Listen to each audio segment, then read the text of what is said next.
If you're wondering what the real-world mileage and running costs are of a BMW i3, then I hope this short video will give you a really good idea based on some hard data over 5 months of domestic use.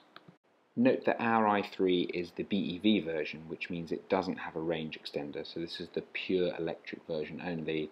It's a 2015 car and we've had it around 5 months or so. Since having the car, I wanted to know exactly what the consumption of the vehicle was and exactly what the costs were going to be as well. Really, this was more out of interest than anything else. So I left the world of miles per gallon and entered the world of miles per kilowatt hour. So the first part of this video will look at consumption, and then the second part will look at costs. So to understand consumption, I needed to know exactly how much of the capacity of the battery I was using for each trip. And the way I did this was to use the BMW i3 app. The app shows the percentage of battery life remaining at any point in time, so I can take the before and after percentage for each charge to figure out exactly what the cost of charge was, as well as what the consumption was using the mileage that I've done in between each charging point. The first thing I used that to plot was the miles per kilowatt hour, and that's shown by the blue bars on this chart. The result of that is that the highest miles per kilowatt hour I achieved was 5.32 and the lowest was 2.25, with the average being 3.76 in the last 5 months. But that in itself is not that useful because it's hard to relate to.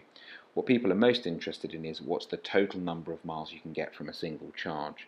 But we can use that data, and I have here to calculate exactly that. And what that says is that on average I would have got 71 miles from a full charge if I'd continued driving in that style. The highest I would have got was 100 miles and the lowest is 42.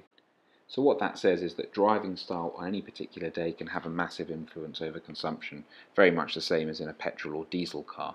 The one thing you'll see though is that generally from the chart over the right hand side, and more recently I've seemed to be getting some better economy.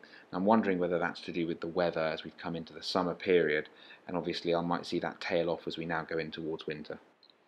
I've then taken that same data to calculate an accurate running cost.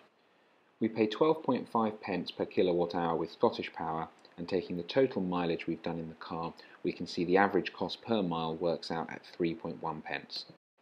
Now we also do have the opportunity where we live to take advantage of free charging in the local area.